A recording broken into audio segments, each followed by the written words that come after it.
Bonjour à tous, madame, messieurs, c'est vendredi, c'est la dernière édition de la revue de grande une de la semaine. La presse, la nouvelle expression parle de collectivités territoriales décentralisées. Paul-Éric Kingé défie le ministre, c'est le journal qui propose le titre ce matin. Le maire de Njombe Pendia veut amener les entreprises installées dans sa commune à contribuer au bien-être de sa population, mais le ministre de la décentralisation ne lui reconnaît pas cette compétence. L'ancien prisonnier lui oppose donc une riposte qui promet bien des étincelles. Vive réaction du social-démocratique frontalier en page 3 du journal La Nouvelle Expression ce matin. Le même journal parle également de revendications avec un intellectuel qui propose le fédéralisme, ce que les élites du Grand Nord devraient donc demander, relayé par les élites d'ailleurs, n'est plus de réaliser des choses dans leur région, mais les 3 points de suspension, c'est à découvrir en page 2. Le journal s'intéresse également à autre chose, parlant donc des grandes épidémies. Le monde en a souffert. Et là, on parle bien sûr de ce coronavirus qui nous rappelle d'ailleurs que de temps en temps, des maladies contagieuses ont d'ailleurs décimé les populations. Un petit rappel dans des principales épidémies de l'histoire, c'est dans le dossier à lire de la page 6 à la page 7 du journal La Nouvelle Expression de ce matin. Le journal Le Messager, pour sa part, parle de Boko Haram dans le nord, Boko Haram et nord-ouest et sud-ouest, avec notamment le biais sur les braises du défi sécuritaire. Le journal fait savoir que questionnement sur l'efficacité même de la réponse militaire du gouvernement camerounais contre les menaces insurrectionnelles. C'est en page 7 du journal disponible en kiosque ce matin. Le journal a également d'autres informations parlant de l'arrêté dans le labyrinthe donc de l'affaire Zo-Zamé-Difo, et à lire dans le journal dans des manœuvres souterraines prêtant des velléités de tensions entre le directeur général de l'agence de régulation des télécommunications et bien entendu la PCA. C'est dans le journal Le Messager de ce matin. Le quotidien Le Jour ne parle pas de ça, mais parle plutôt de prolongation de l'âge des personnels de santé, alors parlant notamment avec une question à la clé. Quel impact justement? Le journal propose l'interview d'une de leurs, en tout cas, d'un directeur des affaires des ressources humaines du ministère de la Santé publique qui revient sur cet impact questionnement. Donc c'est ce que le journal propose ce matin. Le journal a également d'autres informations aussi. Le journal Émergence parle de pourparlers gouvernemental sécessionniste, donc avec pourquoi maintenant, c'est une question. Comment comprendre donc que Paul Biya, qui a toujours traité notamment les séparatistes, les terroristes, se retrouve à initier justement des pré-négociations avec eux. 12 experts s'affrontent déjà autour de cette question ce matin et je vous invite à lire tout cela dans le journal Émergence, qui a également d'autres informations. Si vous faites un tour en kiosque, l'Œil du Sahel parle donc de l'extrême nord. Boko Haram, des parlementaires réclament un plan de reconstruction. Le dossier à lire dans le journal en page 5 ce matin. Le journal a également d'autres informations que je vous invite à parcourir dans le même numéro disponible en kiosque ce matin. Le journal Mutation parle donc de concours d'entrée en 6e. Fausse note, c'est le journal qui propose également ces titres pour dire simplement et qu'il y a donc le taux d'échec particulièrement élevé, suscite bien sûr la colère des candidats et notamment des parents. C'est à lire dans le journal. Après coup, donc les autorités invoquent la nécessité même de réduire les effectifs du fait du coronavirus. Dossier à lire de la page 8 à la page 9. Le même journal revient également sur la route, donc en route pour l'éternité. C'est le journal qui propose l'article en page 3 et des informations à lire dans le journal disponible en kiosque ce matin également, tout comme le journal Le Soir hebdomadaire qui parle des mairies de la ville de Yaoundé. Malaise, c'est une question, mais avec des explications à lire en page 3 du journal. Le journal a également d'autres informations ce matin que je vous invite à lire aussi. Le journal économique qui en se parle de prévoyance sociale, 100 000 retraités bien sûr, revalorisés. C'est le journal qui est revenu sur le fait, notamment parlant du décret du président de la République qui revient également sur ce fait, un décret du 8 juillet dernier qui s'intéresse justement à ces retraités qui aujourd'hui retrouvent quelque peu le sourire. C'est à lire dans le journal en page 2 du journal L'économie disponible en kiosque ce matin. Le journal a également d'autres informations. Ce jour, Cameroun Tribune parle de paiement des pensions revalorisées. Ça ne va pas tarder, c'est le journal qui le dit. Donc au lendemain du décret présidentiel, les bénéficiaires saluent justement un geste d'une grande portée humanitaire. À lire dans le dossier de la page 2 à la page 3 du quotidien Cameroun Tribune, qui s'intéresse également à d'autres actualités et que je vous invite à lire ce matin. Georges Semé, bonjour et bienvenue. Merci, bonjour M. Ndongo, bonjour à tous les téléspectateurs. Merci d'être là, c'est vendredi avec le papier de la presse. Camille, bonjour. bonjour. Flavien Walonongo, bonjour. Bonjour Georges Semé, bonjour téléspectateurs d'Equinox Télévision. Avec vous, nous allons faire un tour dans les kiosques avec les journaux ce matin. Quelques sujets proposés par les tabloïds. La nouvelle expression qui revient sur un fait parlant des collectivités territoriales avec Paul-Éric Kingué qui défie le ministre de la décentralisation. Il estime qu'il faut améliorer les conditions de ces populations, mais le ministre ne lui reconnaît pas donc cette compétence. Cette situation est assez trouble. On a vu Paul-Éric Kingué après son élection étaler toute sa détermination à donner la possibilité à ces populations de mieux jouir des activités de ces opérateurs économiques qui sont dans le monde, non seulement au niveau des plantations telles que c'est les plantations des bananes, que des carrières qui sont exploitées depuis toujours, mais qui n'ont en réalité jamais profité réellement aux populations, au bien-être des populations, bien au bon fonctionnement de la mairie. Après son élection, il avait annoncé, il dirait qu'il ferait tout pour le faire. On a déjà vu, même d'ailleurs, que sa détermination porte des fruits, parce qu'on a entendu et on a constaté dans les journaux tout récemment la grande convention, le grand accord qu'il a obtenu avec la comment s'appelle cette société de plantation de bananes, avec la PHP, qui est entré dans sa logique, non seulement de la contribution du bien-être des populations, mais d'offrir la possibilité à la jeunesse et aux populations de trouver leur compte à travers son exploitation. Mais cette fois, le plus gros morceau, c'est effectivement avec les exploitants des carrières de pouzzelanes et autres qui s'en sont toujours mis plein la poche sans jamais rien reverser à la mairie. Et Paul-Éric Kingué a donc posé un acte extraordinaire. On l'a vu sceller la route, mettre une barrière sur la route, sceller la route, la faire sceller par des huissiers et ordonner à s'arranger à ce que ces camions-là désormais payent. Mais on a vu plutôt une réaction venant du ministre de la décentralisation, ordonnant, estimant que toute action maintenant de ces opérateurs économiques à profiter aux mairies doit s'arrêter et que M. Paul-Éric Kingué n'a rien à voir sur la chaussée, bien, n'a aucun œil à jeter sur les carrières. On a vu la réaction. On a l'impression que cette autorité refuse la décentralisation. Ben, disons qu'elle donne l'impression de freiner des quatre fers. Voilà. Et notamment, par contre, il est curieux, et on a vu à travers la lecture de spécialistes de la décentralisation, tels que par exemple Jean-Robert Wafo, qui dit que c'est incompréhensible, que c'est la manière la plus éclatante de brouiller non seulement la démarche présidentielle, mais surtout les textes sur la décentralisation au niveau de la rétrocession des compétences. Donc c'est une affaire qui fait du bruit. On a vu le préfet de Mongo descendre sur le terrain, on a vu les forces de police, mais on a aussi vu Paul-Éric Kingué plus pugnace que jamais et déterminé à ne pas lâcher prise. Et il a même menacé de poursuivre tout ce monde-là devant la Chambre administrative. Donc c'est une partie de bras de fer qui démarre, mais qui va certainement faire tache d'huile au niveau d'autres mairies qui, effectivement, vivent une situation similaire. Voilà, les mairies ont des difficultés à fonctionner ou alors à satisfaire les désirs ou les besoins de leur population. C'est en fonction notamment des actions du genre, c'est-à-dire collecter un peu d'argent pour pouvoir réaliser quelques actions sur le terrain qu'il faut, mais seulement avec le cas de Djombe Penja, on voit bien que ça prendra de l'ampleur dans d'autres localités aussi. Alors le cas de Djombe Penja n'est que emblématique de ce que vit financièrement les autres collectivités territoriales décentralisées. Vous avez évoqué le cas de la PHP tout à l'heure. Il y avait la PHP à l'époque. Aujourd'hui, c'est les exploitations des substances minérales non concessibles. C'est ce qu'on appelle aujourd'hui les carrières. Et encore, sur les théâtres des opérations, c'est Paul-Éric Kingué. Je crois que sur ce plateau, on s'interrogeait déjà de la façon sur laquelle M. Paul-Éric Kingué allait gérer cet aspect de l'exploitation des carrières dans sa zone. Alors, aujourd'hui, il est en porte-à-faux avec un grand homme d'affaires, dont on ne va pas citer le nom ici, qui exploite cette carrière, et le ministre de la décentralisation et du développement local.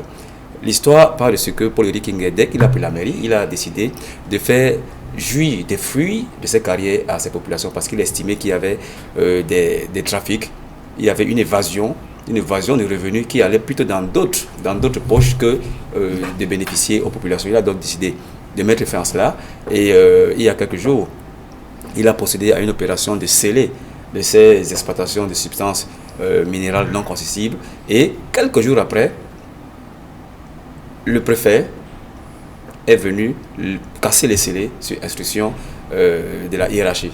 Je pense que ça fait tache d'huile. Et il y a eu une dernière sortie tout récemment, et je crois que vous l'avez évoqué, celle du ministre Georges Elanga-Obam, qui a adressé une correspondance le 1er juillet dernier au préfet en demandant au maire de surseoir à toute exploitation des substances minérales non concessibles, les carrières, tout simplement parce qu'il y a un décret d'application qui fixe les modalités d'exercice de ces compétences qui n'est pas encore signé, et le cahier des charges définissant c'est l'exploitation de ces carrières qui n'est pas encore signé. Donc, il demandait donc d'attendre qu'il y ait la signature de ces 2 actes avant qu'il y ait une exploitation diligente de ces carrières. Mais je pense que ça pose une question, et vous l'avez tout à l'heure relevé à l'endroit du doyen. Est-ce qu'on n'est pas en porte-à-faux avec le Code général de la décentralisation qui porte collectivité territoriale de la décentralisation qui a été signé le 24 décembre 2019. Je crois qu'il y a des experts qui se sont prononcés sur la question, et la mesure conservatoire qui a été prise par le ministre aujourd'hui vient marquer un stop sur l'élan qu'avait pris M. Poleri Kingeh. Et je peux vous faire une confidence, je l'ai rencontré il y a quelques jours dans les rues de Douala. Il m'a dit qu'il partait effectivement à Yaoundé rencontrer certaines personnalités pour en discuter. Et voilà. Mais au sujet de ces personnalités, bon, moi aussi je peux vous dire en confidence qu'il a été jusqu'au Premier ministère. Confidence et confidence. Confidence pour confidence jusqu'au Premier ministère. Il a rencontré les plus hautes personnalités de la République pour leur expliquer non seulement la réalité de la situation sur le terrain, mais aussi les difficultés qu'il a et ce freinage des 4 fers qu'il rencontre. Mais je peux vous assurer qu'après son opération de bouclage de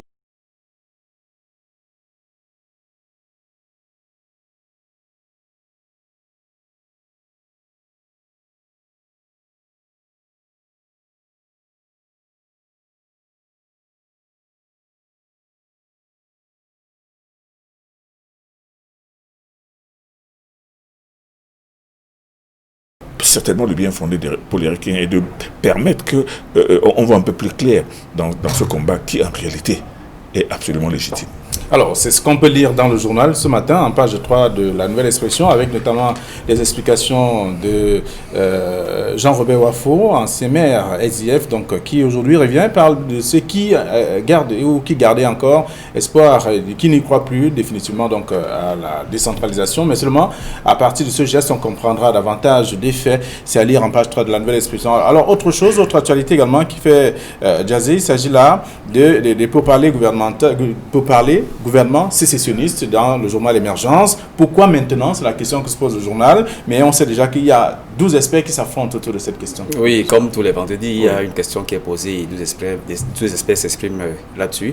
Mais avant de répondre directement à cette question, il faut d'abord poser un préalable. Vous savez que depuis que nous avons vent de ce qu'il y aurait des contacts de négociations entre le gouvernement et les sécessionnistes, il y a eu plusieurs sons de cloche. Le premier son de cloche est d'abord venu d'une partie des sécessionnistes, la partie Ayoub Tabé, qui déclare au effort qu'il y a eu effectivement des négociations qui ont été entamées avec des émissaires gouvernementaux et Ayoub Tabé.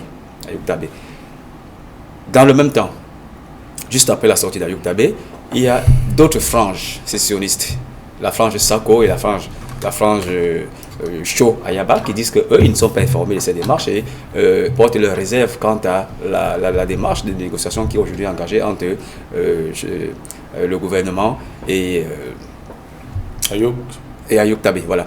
Mais il y a eu la sortie du gouvernement également. Le porte-parole du gouvernement a effectué une sortie. Il a totalement nié qu'il y avait des pourparlers entre une frange sécessionniste et le gouvernement de la République. Et dans les réseaux sociaux, ça s'enflamme. Il y a des personnes qui disent qu'effectivement, il y a des démarches. Mais aujourd'hui, je crois qu'il faut s'en tenir au titre d'émergence qui demande pourquoi maintenant. Pourquoi maintenant? Parce que je crois que lorsqu'on est dans un État souverain qui est doté d'une armée et qui veut défendre l'intégrité de son territoire, il faut d'abord défendre cette intégrité du territoire. Et je pense que c'est ce à quoi le gouvernement s'est attelé à faire depuis le déclenchement de ce conflit. Il fallait préserver les 2 régions anglophones dans le giron de la République. Et je crois qu'on ne peut le faire que par la voie défensive ou alors la voie offensive par notre armée. C'est ce qui a été fait. Mais il y a des voies courant conflit, il y a des voix qui se sont élevées pour ce qu'il y ait des médiations, qu'il y ait des concertations, des pourparlers entre le gouvernement et les sécessionnistes.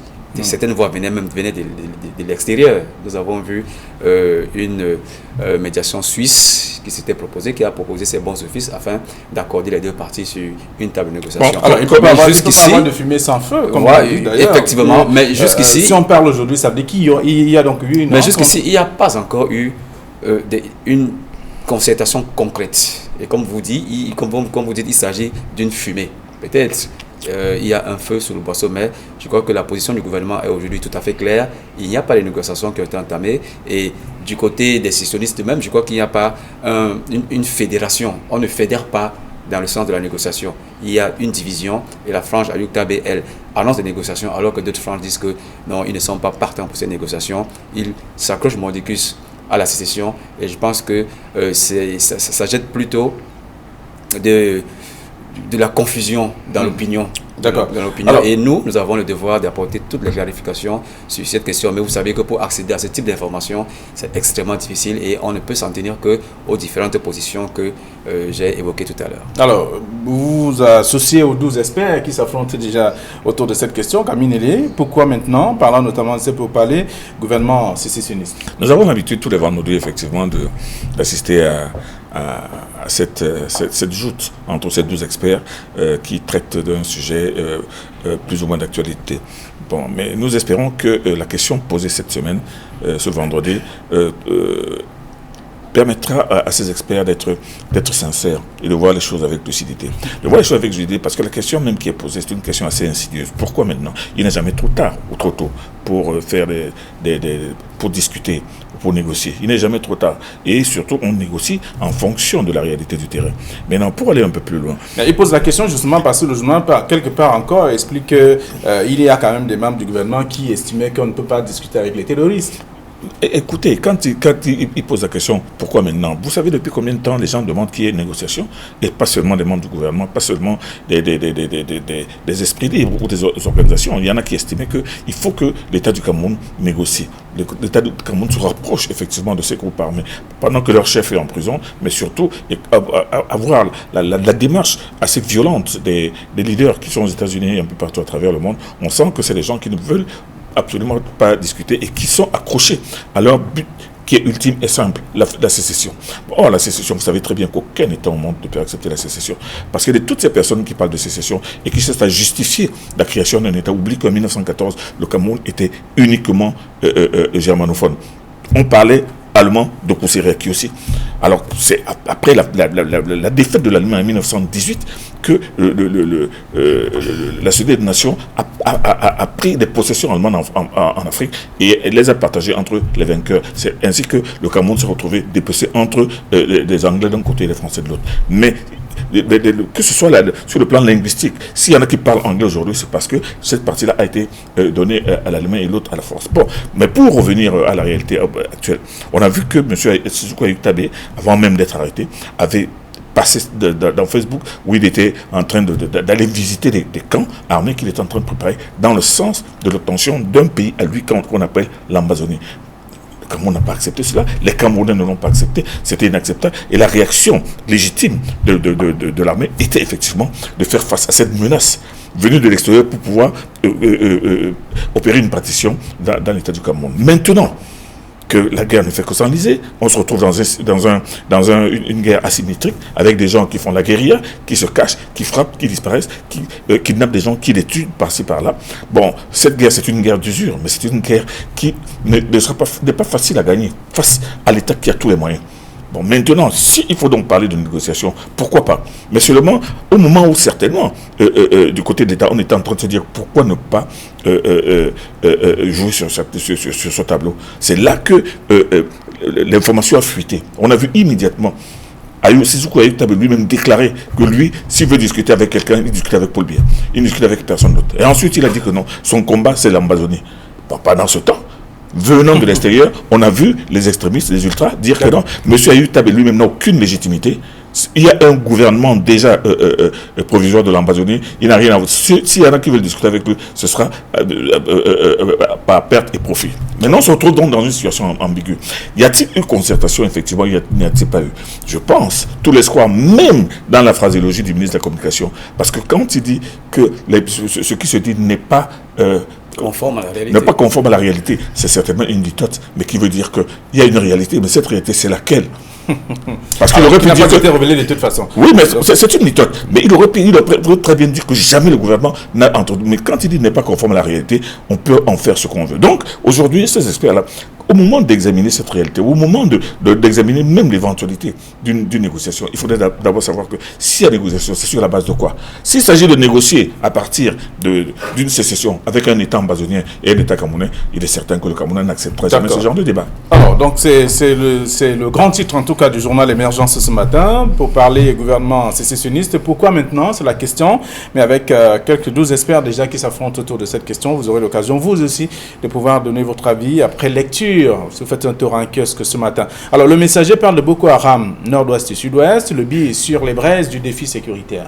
Alors, le bataillon d'intervention rapide est une unité d'élite qui a été créée en surcharge à l'armée conventionnelle, qui est l'armée qui est chargée de défendre les biens et les populations du Cameroun. Elle est donc une unité d'élite qui est engagée sur plusieurs fronts. On l'a vu en région anglophone, on l'a vu du côté de l'extrême nord, mais on la voit également du côté de l'Est. Et on est un peu en train de se demander à quoi sert vraiment le BIR, à quoi sert notre armée conventionnelle, les forces armées camerounaises. Est-ce qu'on a créé le BIR pour combler les tares des forces armées camerounaises? Est-ce qu'elle a été créée pour soutenir un pouvoir? Mais nous constatons quand même que c'est une armée qui est bien outillée, elle est assez efficace sur le terrain, elle est bien formée, malgré que de temps en temps, il y ait des bavures, surtout qui proviennent de la génération de 2014, cette génération de 2014 qui s'est illustrée de temps en temps par de grosses bavures. Mais je pense que c'est une unité qui a sa place dans l'échiquier militaire de notre pays, mais elle devrait se conformer à son rôle. Elle devrait éviter de s'illustrer par des actes de violation des droits sur les personnes et des droits sur les biens, parce qu'on a eu, depuis le déclenchement de la crise anglophone et de la lutte contre le terrorisme, des écarts de comportement qui ont mis le Cameroun sur le banc des accusés de la communauté nationale et internationale. Donc je crois que c'est une bonne question pour nos confrères du messager de revenir, de s'interroger sur l'existence même du BIR, et je pense qu'avec le conflit qui continue de se prolonger du côté des régions anglophones de l'extrême nord, la condition du BIR, son existence, son utilité devrait continuer à être sujette à discussion. Alors, le journal parle de questionnement sur l'efficacité même de la réponse militaire du gouvernement camerounais contre les menaces insurrectionnelles, parlant notamment du BIR sur les braises du défi sécuritaire. Vous savez, le messager est en train de suivre le chemin est en train de réagir à partir d'un mauvais article qui a été publié dans les réseaux sociaux, indexant les Israéliens qui sont des encadreurs du BIR de profiter de faramineuses sommes d'argent à partir du BIR. Bon, mais il faut dire que beaucoup de personnes ne savent pas ce que c'est que le BIR. Ils savent parce que c'est que le BIR. Il est vrai, le colonel Atonfac a fait une description non seulement des unités spéciales existantes au Cameroun, mais surtout du BIR et des multiples spécialisations du BIR. Le BIR, et je l'ai souvent dit ici, le BIR est né de la création du BLT. Tout est parti d'abord de la grande insécurité qui était dans l'extrême nord il y a quelques années, dans les années 99 je crois, avec des coupeurs de route qui venaient et du Tchad et de Centrafrique, qui étaient en train de sévir dans cette région. C'est là que le président de la République, je l'ai toujours dit, a fait revenir de retraite le colonel, un colonel de gendarmerie qui a créé ce qu'on appelait le BLI. Et ce BLI a fait un travail remarquable, qui a éradiqué ce phénomène. Et c'est à partir de cela, ça a été récupéré effectivement par des personnes autour du président de la République, à la tête desquelles on a retrouvé le colonel Avran Sirvan, qui a donc créé le BIR. Ce BIR-là a été créé dans le sens d'une unité spéciale. Une unité spéciale, ça veut dire que ce n'est plus une unité ordinaire, c'est une unité qui a des missions bien précises, une formation bien précise. Et le BIR aujourd'hui, avec ce qu'il est devenu, avec l'important personnel qu'il a, les troupes, le BIR ne se déploie pas uniquement dans les zones sahéliennes, comme ça a été au début. Le BIR se retrouve en forêt, se retrouve en mer avec le BIR Delta, il se retrouve dans l'air, il se retrouve un peu partout, et il est sur plusieurs têtes d'opération. C'est une unité spéciale et spécialisée qui est dotée de moyens extrêmement importants, et et surtout qu'il y a des missions très très étendues. Donc, que les gens s'interrogent aujourd'hui sur le BIR, alors qu'au moment où on est en train de pourfendre le BIR, alors le BIR qui est une unité d'élite absolument précieuse et qui fait un travail remarquable aussi bien dans le Nozo, à l'extrême nord et même à la frontière centrafricaine, ce que n'aurait pas pu faire l'armée ordinaire toute seule. Moi, je pense que le messager a fait un travail, un papier extraordinaire de toute une page pour expliquer non seulement le BIR, mais surtout la réalité de ses capacités. Voilà, donc c'est ce qu'on peut lire dans le journal Le Messager de ce matin, qui parle en tout cas de Boko Haram, au nord-ouest et sud-ouest, avec le BIR sur les braises du défi sécuritaire, parlant d'un questionnement sur l'efficacité même de la réponse militaire du gouvernement camerounais contre les menaces insurrectionnelles. Vous aurez l'occasion de lire l'article en page 7 du quotidien Le Messager ce matin. Il y a Cameroun Tribune qui parle des paiements des pensions revalorisées, et on voit bien que ça ne va pas tarder. C'est à la suite d'un décret du chef de l'État. Oui, le décret date du 8 juillet dernier, et nos confrères de Cameroun Tribune disent que ça ne va pas tarder. Et c'est vrai, parce que le décret rentre en application dès le 1er août prochain. Donc, certaines retraités qui relevaient du code du travail et qui n'avaient pas été prises en compte dans la réforme de 2016 vont bénéficier d'une revalorisation de leur coefficient de 20%. Il s'agit des pensionnaires invalides, décès et vieillesse. Je crois que c'est une très bonne nouvelle pour eux. 20%, c'est beaucoup. Et j'ai suivi quelques éléments dans diverses chaînes de télévision où on interviewait les principaux concernés. Ils disaient non seulement qu'ils ne s'attendaient pas à cela, mais que ça viendra quand même leur donner une bouffée d'oxygène. Pour la plupart, ce sont des personnes malades et qui avaient besoin d'une revalorisation. Je crois que c'est fait. Et ils sont 100 000, nous dit-on. Ils sont 100 000 dans tout le triangle national. Ils relèvent du Code du travail et ça va coûter à l'État la bagatelle de entre 13 et 15 milliards de francs CFA. Donc, je pense que c'est une très bonne nouvelle qui devrait être prise en considération, et on annonce son effectivité effectivement à partir du 1er août prochain. Alors, le journal Économie parle de prévoyance sociale, 100 000 retraités donc revalorisés, c'est le journal qui vous précise, et Cameroun Tribune revient également, dit ça ne va pas tarder. Oui, mais ça ne va pas tarder puisque ça prend effet à partir du 1er août. Il y en a qui sont contents aujourd'hui et c'est tout à fait normal parce que bon, quand on évalue le montant de ces pensions, c'était pas très rutilant. Bon, il est vrai aussi que l'augmentation de 20% n'est pas absolument plantureuse, mais toujours est-il que c'est déjà ça de fait. Et moi, je pense que de l'autre côté, vous savez que il y a des situations dans notre administration qui mériteraient vraiment une attention particulière et du chef de l'État et qui prend ces décisions et de ses collaborateurs. C'est-à-dire qu'on parle aujourd'hui des retraités qui obtiennent de l'argent, mais on ne parle pas suffisamment aussi des personnels qui ne veulent pas aller à la retraite et qui font tout pour se maintenir, ou de la retraite elle-même qui n'est pas scrupuleusement respectée, ni même de la position de certains hauts responsables dans les régions, dans les fonctions, au moment où des jeunes sont en train de se bousculer. Moi, je prends par exemple un exemple simple à la police. Vous voyez des jeunes commissaires. Aujourd'hui, des commissaires d'arrondissement sont commissaires principaux, alors qu'il y a une vingtaine d'années, un commissaire principal était un patron régional. Or, aujourd'hui, il y a des commissaires principaux qui sont des commissaires d'arrondissement, alors qu'il y a des commissaires divisionnaires qui ont déjà dépassé 60 ans, mais qui se maintiennent dans leur fonction, et surtout qu'on maintient au même poste pendant très longtemps. On sait très bien qu'au niveau de l'administration, on peut maintenir un responsable pendant plus de 5 ans dans le même poste, dans la même ville, le rend complètement improductif. Mais ce que l'on rencontre aujourd'hui, c'est qu'il y a des chefs qui sont là depuis 8-10 ans, qui ont déjà dépassé l'âge de la retraite, qui se battent des pieds et des mains pour obtenir des prorogations, alors que les commissaires principaux, et aujourd'hui les commissaires centraux, sont commissaires divisionnaires. En tout cas, ils n'ont pas bénéficié des mêmes avantages que le personnel de santé. Oui, mais le problème, c'est que moi je dis que le questionnement est global dans toute l'administration. Là, aujourd'hui, c'est les pensionnés, mais il faudrait aussi voir comment envoyer aussi dans d'autres unités, envoyer certains vieux à la retraite pendant que les jeunes se bousculent à la base. D'accord. Alors, dans le quotidien, l'économie ce matin parle de prévoyance sociale, 100 000 retraités revalorisés, et Cameroun Tribune parle donc de ce même sujet, mais dit simplement que ça va pas tarder. Vous aurez l'occasion de lire un peu le traitement qui a été réservé à cette autre actualité dans ces différents tabloïds. Alors, le du Sahel ce matin par l'extrême nord, Boko Haram, des parlementaires réclament donc un plan de reconstruction. Je crois que vendredi dernier, on en parlait déjà sur ce plateau, sur ces velléités communautaires qu'on observait avec la sortie de certaines élites du Grand Nord, avec du côté... c'est à la suite de la reconstruction bien évidemment, du côté de la Sanaga maritime, où on veut créer le Grand Sanaga, etc. etc.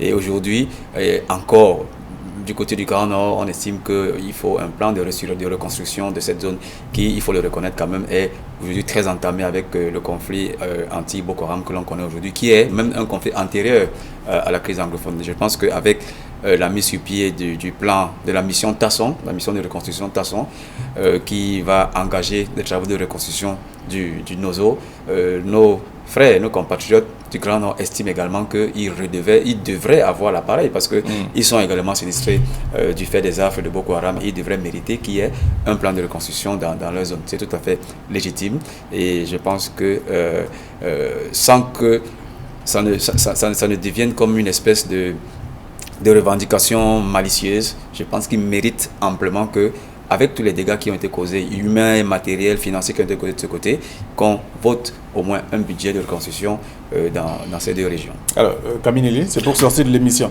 Mais je pense que les élites du Grand Nord sont en train de poser un problème actuel. C'est-à-dire, ils sont en train de dire que, bon, vous avez déjà entrepris la reconstruction du Grand Nord, du Nozo. Nous, dans le Grand Nord, nous sommes en proie à une agression extérieure depuis 2012, c'est-à-dire que bien avant vous. Et la différence entre la région du Nozo et la nôtre, c'est que dans le Nozo, c'est les enfants du Nozo eux-mêmes qui brûlent et qui cassent tout. Tandis que chez nous, c'est des gens qui sont venus de l'extérieur, qui sont en train de tout casser, de tout créer, de tout cramer. Donc, pourquoi ne pas penser aussi à reconstruire le Grand Nord? Moi, je pense que c'est en ces termes qu'il faut voir ces revendications qui est légitime, parce que le Grand Nord est absolument sinistré à cause de Boko Haram, qui continue à frapper. Vous voyez, dans l'œil du Sahel, on parle encore d'un certain nombre de personnes qui ont été assassinées par Boko Haram. Il y a là-dedans, et Boko Haram d'un côté, et des bandes armées aussi, qui ne disent pas leur nom, en réalité, qui ne font que ce qu'on appelle des razzias. Ils arrivent dans un village, ils tuent quelques personnes, ils prennent des troupeaux de bœufs, ils s'en vont pour traverser la frontière pour aller les vendre au Nigeria. Donc, le Grand Nord, surtout l'extrême Nord, se trouve dans une situation tellement compliquée que ses fils estiment qu'il faudrait qu'on pense aussi à ce n'est pas un oukase qu'il pose, mais moi je pense qu'il met de l'administration devant sa responsabilité de penser à reconstruire aussi le Grand Nord, parce que le Grand Nord est autant, sinon peut-être plus sinistré que le Nozo. Et de deux, ils ont très bien compris que la décision de penser à la reconstruction du Grand Nord est peut-être sortie des résolutions du Grand Débat National. Et au Grand Débat National, on n'avait pas parlé de l'aspect sinistré du Grand Nord. Bon, maintenant qu'on n'y a pas parlé, et que l'État est en train de vouloir suivre ses conclusions du Grand Débat National, il serait peut-être temps qu'on pense à elle. Et moi, je pense que cette demande est non seulement absolument nécessaire, mais elle est légitime. Très bien. Merci à vous, chers messieurs. Et nous laissons le soin au lecteur d'aller lire ce que la presse propose également ce vendredi. C'est le dernier jour de la semaine. Je vous souhaite de passer un très bon week-end. Et surtout que l'opération Vendredi Soif se poursuit. Le nouveau président, c'est Kamineli. D'accord. Allez, à lundi, lorsqu'il sera 9h20, mais surtout, respecter les mesures barrières contre le coronavirus. Bon week-end.